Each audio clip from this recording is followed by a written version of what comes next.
नमस्कार, मैं हृदय कुमार पीर आज पूर्वी चंपारण से आप सबका स्वागत करता हूं। और आइए हम SCERT के जो मूल बुक है वर्ग 6 का हमारी दुनिया, उस किताब के अध्याय 4 पृथ्वी के प्रमुख स्थल रूप, इससे हमने क्वेश्चन लेकर के यहाँ पे बनाया है बहुत सारे क्वेश्चन। तो आइए उस सभी क्वेश्चन को हम देखते हैं कि पहला क्वेश्चन आप देख रहे हैं कि पहाड़ पठार और मैदान किसकी देन है। तो पहाड़ पठार और मैदान प्रकृति की देन है। चिकनी मिट्टी को क्या कहते हैं? तो चिकनी मिट्टी को केवाल मिट्टी कहते हैं। और धान की फसल यानी सबसे अधिक धान किस मिट्टी में अधिक उपजती है? तो चिकनी मिट्टी में उपजती है। 4 नंबर क्वेश्चन देख रहे हैं आप सभी कि दलहन की फसल खूब किस मिट्टी में होती है? तो दलहन की फसल खूब दलदली मिट्टी में होती है। अगला क्वेश्चन है प्रायः नीची और समतल भूमि का प्रदेश क्या कहलाता है? तो प्रायः नीची और समतल भूमि का प्रदेश आपको मैदान कहलाता है। मैदान समुद्र से ऊंचे या नीचे होते हैं? तो जी हाँ, मैदान समुद्र से ऊंचे भी होते हैं और नीचे भी होते हैं। क्या मैदान अपने समीपवर्ती पठार तथा पर्वत से ऊंचे नहीं हो सकते? तो जी बिल्कुल, चूँकि अपने निकट के जो भी पठार या पर्वत हैं उसके क्या ऊंचे नहीं हो सकते हैं, उससे नीचे ही होंगे। चूँकि पठार तथा पर्वत क्या होते हैं? ऊंचे होते हैं। मैदान मुख्यतः 3 प्रकार के होते हैं। मैदान कितने प्रकार के होते हैं? तो 3 प्रकार के होते हैं। कौन कौन? अपर्दन मूलक मैदान, निक्षेपण के मैदान एवं रचनात्मक मैदान। ये 3 प्रकार के आपके मैदान हैं। बिहार का अधिकतर भाग, अब देखिए, अगर आप मेरे चैनल पर नए हैं तो प्लीज़ मेरे चैनल को सब्सक्राइब कीजिए, लाइक कीजिए, शेयर कीजिए, कमेंट कीजिए। अगर आप मुझे फेसबुक पर देख रहे हैं तो फॉलो कीजिए, शेयर कीजिए और सबसे अधिक अपने दोस्तों को शेयर कीजिए।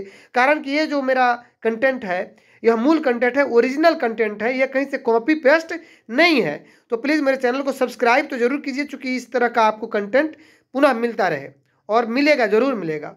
बिहार का अधिकतर भाग मैदानी है या पठारी है या पर्वतीय है? तो आप सभी जानते हैं कि बिहार का अधिकतर भाग मैदानी है। बिहार का अधिकतर भाग किस नदी के दोनों तरफ फैला हुआ है? तो बिहार का अधिकतर भाग गंगा नदी के दोनों तरफ फैला हुआ है। अब क्वेश्चन है कि अपर्दन मूलक मैदान किसे कहते हैं? तो वे मैदान जिनकी रचना में अपर्दन की क्रिया का प्रमुख हाथ रहता है। अर्थात आप समझते हैं कि अपर्दन क्या है? तो ऐसी प्राकृतिक प्रक्रिया जिसमें ठोस का विस्थापन हवा, पानी या बर्फ के द्वारा छोटे छोटे टुकड़ों में होता है और दूसरी जगह जा करके जमा होता है, तो अपर्दन की क्रिया कहते हैं ये। और इसी को हम अपर्दन मूलक, इससे जो मैदान बनता है उसको हम अपर्दन मूलक मैदान कहते हैं। तो आप सवाल दे देगा कि बताइए कि फिनलैंड का मैदान अपर्दन मूलक मैदान है, या ऑप्शन दूसरा भी दे सकता है कि निक्षेपण का मैदान है। तो आपको जानना ये जरूरी हो गया कि फिनलैंड का मैदान क्या है? अपर्दन मूलक मैदान है। और यूरोप का, उत्तर यूरोप का तथा कनाडा के पूर्वी क्षेत्र का जो मैदान है ये भी अपर्दन मूलक मैदान है। आइए 14 नंबर क्वेश्चन है कि निक्षेपण के मैदान किसे कहते हैं? तो निक्षेपण का मैदान के बारे में लिखा गया है कि निक्षेपण की क्रिया के द्वारा नदियों, हिमानी, वायु तथा सागरीय तरंगों से जो मैदान बनते हैं उन्हें निक्षेपण का मैदान कहते हैं। तो निक्षेपण क्या है? तो आप सभी जानते हैं कि जब पूजा होती है, आरती होती है, तो उसमें एक ऊर्ध्वपातन की क्रिया होती है जिसमें डायरेक्ट ठोस से कोई चीज़ गैस में तब्दील हो जाता है। आप जानते हैं कपूर होता है। तो ठीक है, उसके अपोजिट ये निक्षेपण की क्रिया है कि गैस से ठोस बनने की क्रिया को क्या कहते हैं? निक्षेपण कहते हैं। अब बात आ रही है कि निक्षेपण के मैदान का उदाहरण दीजिए। तो सवाल यही रहेगा कि केरल के तट का मैदान कौन सा मैदान है? निक्षेपण का मैदान है या रचनात्मक मैदान है ना? तो आपको ये जानना जरूरी है कि केरल के तट का जो मैदान है और हंगरी का मैदान जो है ये निक्षेपण के मैदान है। आगे रचनात्मक मैदान किसे कहते हैं? तो रचनात्मक मैदान जो है, जिस मैदान का निर्माण पृथ्वी की आंतरिक हलचलों द्वारा होता है उसे हम रचनात्मक मैदान कहते हैं। आंतरिक हलचल समझते ही हैं, जैसे भूकंप होता है, ज्वालामुखी तो बाहर निकलती ही है। तो इस प्रकार रचनात्मक मैदान का उदाहरण दीजिए। तो रचनात्मक मैदान का उदाहरण कि उत्तरी अमेरिका का मध्यवर्ती मैदान रचनात्मक मैदान का उदाहरण है। सतलज, गंगा और ब्रह्मपुत्र का मैदान क्या कहलाता है? तो सतलज, गंगा और ब्रह्मपुत्र के क्षेत्र का जो मैदान है, यानी इनके क्षेत्र का जो मैदान है वह भारत का उत्तरी विशाल मैदान कहलाता है। अब आइए आगे देखते हैं कि सतलज नदी किस देश से निकलती है। सतलज नदी किस देश से निकलती है? तो तिब्बत से निकलती है। पठार के ऊपर का भाग कैसा होता है? तो पठार के ऊपर का भाग सपाट होता है, यानी समतल होता है। बहुत हजारों किलोमीटर में ये मतलब फैला रहता है, कई सौ किलोमीटर में, सॉरी हजारों किलोमीटर नहीं, कई सौ किलोमीटर में। तो पर्वतों के ऊपरी हिस्से कैसे होते हैं? पर्वतों के ऊपरी हिस्से सपाट नहीं होते हैं, वे पर्वत शंकुआकार होते हैं, यानी शंकु के आकार के होते हैं। नहीं, आइए आगे देखते हैं कि संसार का सबसे ऊंचा पठार कौन है। तो संसार का सबसे ऊंचा पठार तिब्बत का पठार है। संसार की छत किस पठार को कहा जाता है? तो पामीर का पठार को संसार की छत कहा जाता है। दक्कन का पठार किस देश में है? तो दक्कन का जो पठार है वह भारत में है। छोटा नागपुर का पठार किस देश में है? तो ये भी भारत में है। छोटा नागपुर के पठार में कौन कौन से खनिज मिलते हैं?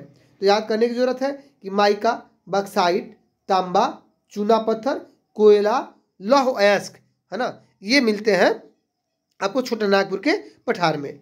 नदियां कहाँ से निकलती हैं? सवाल ये होगा, दे देगा, उत्तर देगा कि पठार, पर्वत, मैदान। तो आपको उत्तर ये मानना होगा, 4 ऑप्शन में देगा। तो पर्वत से, नदियां पर्वत से निकलती हैं। प्रायद्वीप किसे कहते हैं? प्रायद्वीप तो पानी से घिरे हुए भूमि के टुकड़े को प्रायद्वीप कहते हैं। पानी से घिरे हुए भूमि के टुकड़े को प्रायद्वीप कहते हैं। अगला क्वेश्चन है, निक्षेपण का विलोम क्या है? तो अभी मैंने पहले बताया था कि निक्षेपण का विलोम ऊर्ध्वपातन है। तो ऊर्ध्वपातन किसे कहते हैं? तो ऊर्ध्वपातन ठोस से गैस बनने की प्रक्रिया ऊर्ध्वपातन कहलाती है। जैसे कि आप जानते हैं, कपूर को जलाते हैं तो डायरेक्ट गैस में परिवर्तित होता है। ब्रह्मपुत्र नदी भारत के किन किन राज्यों में बहती है? तो ब्रह्मपुत्र नदी भारत के अरुणाचल प्रदेश एवं असम में बहती है, जबकि इसका नाम अलग अलग होता है। मैं आपको बता दूं कि अरुणाचल प्रदेश और जो असम में बहती है, तो ब्रह्मपुत्र नदी का उद्गम देश तिब्बत हो गया, लेकिन जब वो अरुणाचल प्रदेश में बहती है तो उसके दिहांग कहा जाता है। क्या कहा जाता है? दिहांग। यानी ब्रह्मपुत्र नदी को अरुणाचल प्रदेश में किस नाम से जाना जाता है? तो दिहांग नाम से जाना जाता है। क्या पर्वतों पर हमेशा बर्फ जमी रहती है? हाँ, मगर सभी पर्वतों पर नहीं, कुछ पर्वतों पर। जैसे कि अरावली के पर्वत पर बर्फ नहीं जमी रहती है, लेकिन हिमालय पर्वत पर बर्फ जमी रहती है। इसके पीछे भी कारण है कि अरावली की हाइट कम है, मैंने उसकी ऊंचाई कम है, और हिमालय की ऊंचाई ज़्यादा है। अब आगे देखते हैं, क्या अरावली पर्वत पर बर्फ जमी रहती है? तो नहीं। क्या हिमालय पर्वत पर बर्फ जमी रहती है? तो हाँ। अरावली पर्वत पर बर्फ क्यों जमी रहती है, सॉरी क्यों नहीं जमी रहती? तो अभी मैंने कहा कि कम ऊंचाई कारण, यानी अरावली पर्वत की ऊंचाई कम है। अरावली पर्वत कहाँ है? तो अरावली पर्वत तो कई राज्यों में फैला हुआ है, लेकिन मुख्यतः राजस्थान में ये इसका उत्तर होगा।